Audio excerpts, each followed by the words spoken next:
it will be gone. God in the time of sickness, God in the doctor too, and the time of the influencing, he truly was a God to you. Well, he's gone. God don't never change. He's gone. Oh, it will be gone. Woo! That's Blind Willie Johnson. God don't ever change. I figure I'm gonna flip up this opening song every 10 episodes or so, just to sate my own restlessness, I suppose. Because there's so many cool songs out there. Good morning. So, what I wanted to yak about today was some more, and I know hopefully this isn't getting boring for anybody who's watching all of these. Hopefully it doesn't get boring that all I'm talking about is suffering. But man, that's just what's been on my mind, I guess, you know? So, a very good friend of mine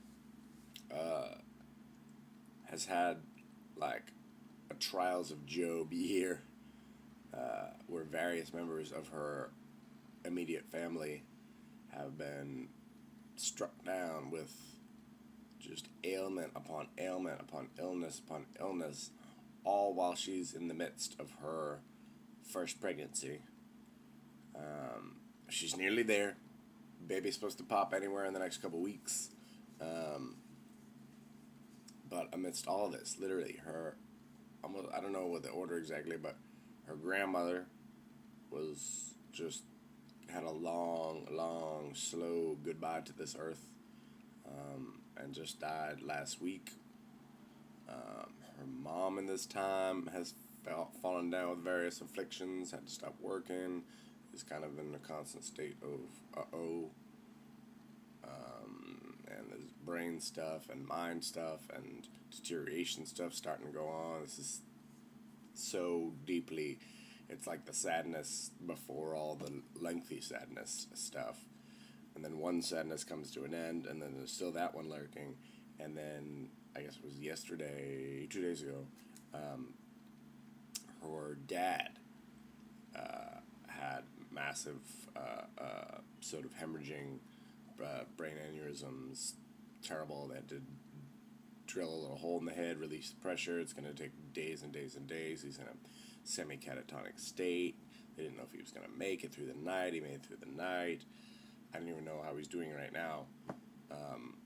But, and not to have it from my selfish perspective, but this woman I know who is just a dear and heavy with child, heavy with this burden of life, and things are just falling down around her. She's been in the hospital and around those of the nursing or doctoral community all year long, and very infrequently for anything happy or check-up-y.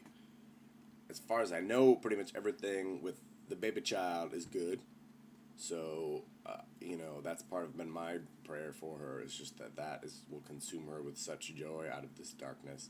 But anyway, I've been thinking about it. I've been thinking about my own sort of personal suffering and trying to focus on my own journey. Obviously, be aware of other people's sufferings, or else you're kind of a selfish git. But that's kind of what I'm trying to wrestle with, because I know that's what is sort of my primary responsibility, I guess, to let him fix. But I was just struck by just the depth of this suffering, that it's not only around you and just sickness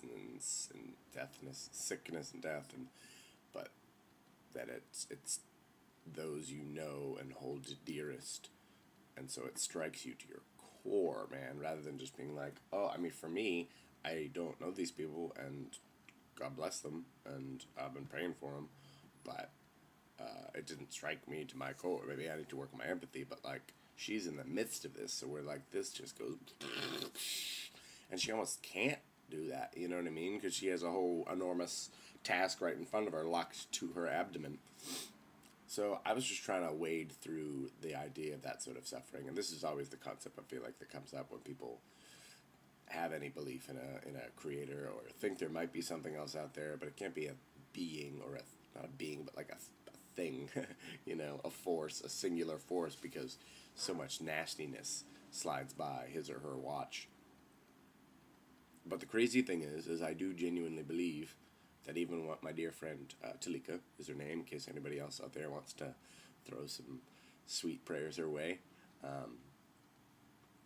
what she's going through, you're trying to unpack that and to focus down on, because so much of the stuff that I've been thinking about is kind of the suffering of my own misunderstanding and the simple sufferings of my life, and I guess the sufferings of letting go of the old and embracing the new flesh, letting God's hands be on my life like a potter's on clay, and then and praying constantly that the unfinished portions, the parts that he hasn't yet put his hands to and made the way he wants, that those won't dry up and be part of the frozen image forever,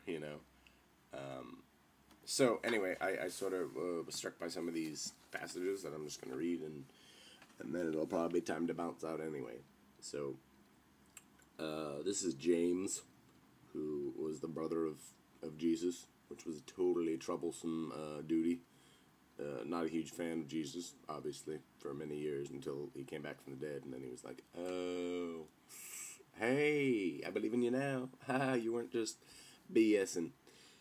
Anyway, this is James 1:2.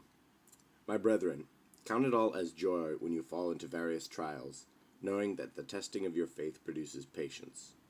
But let patience have its perfect work, that you may be perfect and complete, lacking nothing. If any of you lacks wisdom, let him ask of God, who gives to all liberally and without reproach, and it will be given to him. But let him ask in faith, with no doubting, for he who doubts is like a wave of the sea, tossed and driven by the wind. For let not that man suppose he will receive anything from the Lord. He is a double-minded man, unstable in all his ways.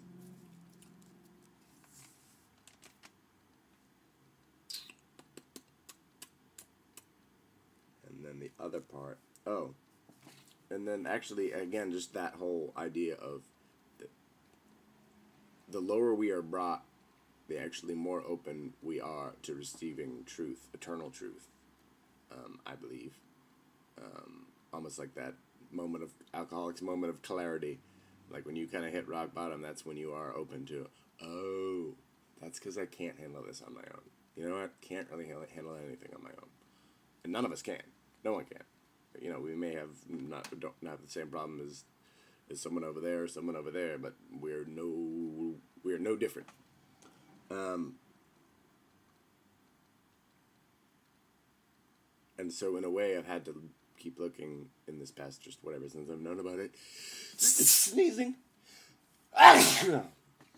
Since I've known about it, I've had to look at it for me as a blessing to Talika, that maybe this whole experience is really just is meant to strip her of any portion of herself that's not part of the plan, because honestly, all the better for it, especially when she's about to start raising a new life up, then the less that is there that is dark, because it's hard to hold on to darkness when you're surrounded by darkness. Well, I guess it's not hard, but it's not a good idea.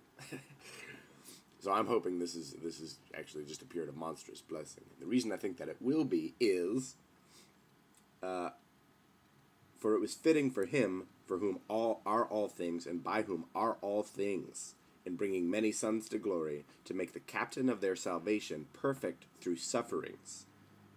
For both he who sanctifies and those who are sanctified being all as one. So basically, like Jesus' whole thing, he actually transformed the history of humankind through monumental, gross, bloody, gnarly, fleshy, like hardcore, long, Roman-style suffering. So really, anytime we enter into a period of suffering, keeping our eyes open and up, blessed are we.